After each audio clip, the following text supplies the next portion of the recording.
What is going on, y'all? It is the Caveman back at it again with another video. Round one of the NFL draft was quite a wild ride, but as Bills fans, I think we should be pretty damn happy with how things went for us. There were a ton of big winners last night, but for every big winner, there was also a big loser. But before we talk about how last night went, you guys know the drill around here. Mott's applesauce, if you're ever hungry, thirsty, whatever it might be, Mott's applesauce will satisfy whatever satisfy you need to satisfy with the Caveman guarantee. I promise it will never fail you. Behold, ladies and gentlemen, Brandon Beane goes out and answers most of Bills Mafia's prayers. 23rd overall pick, the Buffalo Bills traded up to select cornerback Kaiir Elam out of Florida. Most of Bills Mafia members, including myself, were banging the table for a cornerback in the first round, and he goes out and answers our prayers with aggression. Before we get into my thoughts and reactions to it, let's talk about Kaiir Elam. Like I mentioned, he's coming out of Florida. He's 6'1", 191 pounds. Kaiir is coming out of Florida with 35 games under his belt, 6 interceptions, 79 tackles, 52 of which were solo, 2.5 tackles for losses, and 26 passes defended and 1 fumble recovered. He was a monster in Florida. That's the reason he's a first-round pick. In 2020, as a sophomore, he earned all Southeastern Conference honors. Not to mention, he was also a semifinalist for the Jim Thorpe Award. In 2019, he was added to the All-SEC freshman team, and he was also named to the 2019-2020 SEC first-year academic honor roll. This dude is not only a great football player, he's extremely smart. Now, depending on what draft analyst you were listening to or what media outlet you were looking at, Kaiir Elam was falling in between the 4th to 6th best corner in this class. I personally had the cornerbacks in this class going as follows. For the top 5, I had Sauce being number 1, Derek Stingley being number 2, I had Trent McDuffie being number 3, Kaiir Elam being number 4, and Andrew Booth being number 5. As the draft grew closer, that's when people started to consider Kaiir Elam a top 5 corner in this class. If you would have looked about a month ago, you probably would have found him within like the 6 to 8 range. But because of some internal and some external reasons, Kaiir Elam eventually slipped up big boards, becoming a top 5 corner in a lot of people's eyes in this draft class. Now, I personally wanted the Bills to get lucky and have Trent McDuffie out of Washington fall to them at 25, or what eventually became 23. That would have been, if I want to be particular and very specific with what I wanted in this draft, it would have been Trent McDuffie, and I would have been falling head over heels for the first round. Now, of course, I am not complaining in the slightest bit that we ended up with Kaiir Elam. I am more than happy with the selection. I'm just saying that I had Trent McDuffie falling to us in mock drafts, and I know it seemed very unlikely before the draft had began, but we got to pick 21 and he was still on the board. I'm like, holy shit, this is actually possible. But of course, our top 2 enemies decided to work together and completely break my heart. At pick 21, the New England Patriots were supposed to be selecting. They traded out, flipped with the Kansas City Chiefs, and they swooped in, and at the time, I didn't realize that Trent McDuffie would be on their draft board, but he was,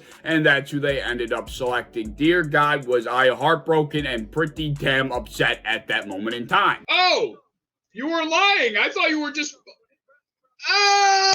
Okay, Chiefs trade up. This is going to be Jermaine. This is Jermaine. I am like, if this is not Jermaine Johnson, I shit. This has to be Jermaine. If this is, there's no other player remaining that's worth trading up for. Here we go. Our arch rivals. Gonna be Jermaine. Gotta be Jermaine. If it's not Jermaine, I shit.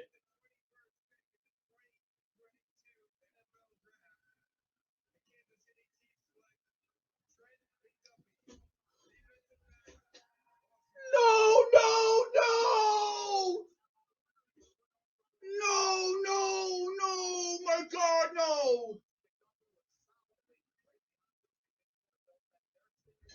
Shit!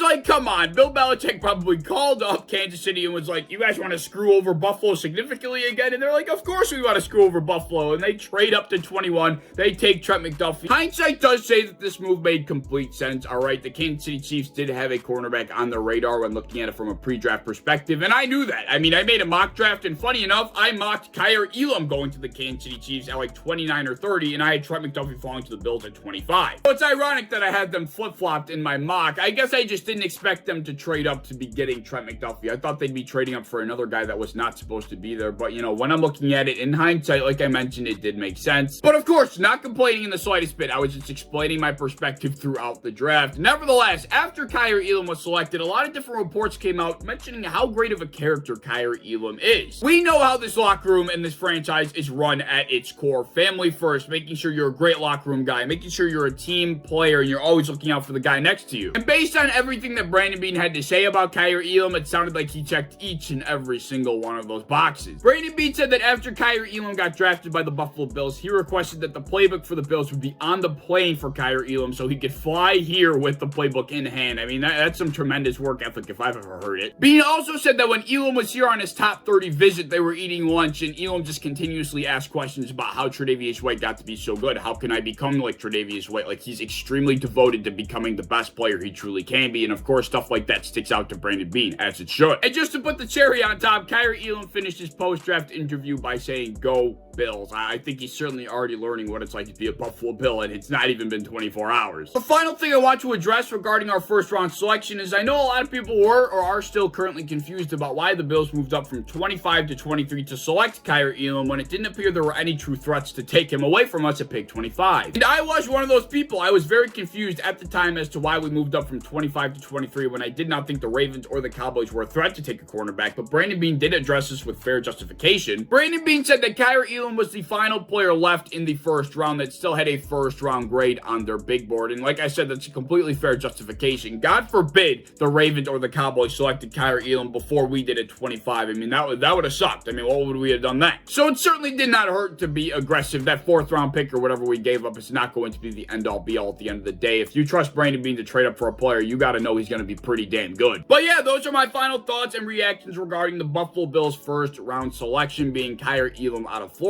I could not be happier. I know a lot of people had ideas about a receiver or maybe a running back like Breece Hall, but cornerback certainly is the best selection here, and there's really no other way to spin it, especially based on how the board panned out. I do think Kaiir Elam was the best player available, and he also fits a position of need tremendously, so this first round truly could not have gone better for the Buffalo Bills. Also, I want to say, I know I live streamed for my own personal channel for the first round last night, but tonight for the second and third round, I'm going to be live on the Bills Mafia Fanbase Network with my guy Justice, Jake, etc., and Ryan Cahill. I'll be over there if you guys want to check that out. I'll post it on my Twitter. Otherwise, it's about all I got. Leave any thoughts you have down in the comment section below. Thank you to anybody that stopped in the live stream last night and stuck around with me for nearly 4 hours. But as always, if you enjoyed, please like, subscribe, do all that fun stuff. If you want to hit the bell to be notified when I upload, I'd appreciate that. You want to go over to Twitter, follow me over there. I'd appreciate that as well. I have a TikTok down in my description that I think you should check out, and I hope to see you in the next one. Peace.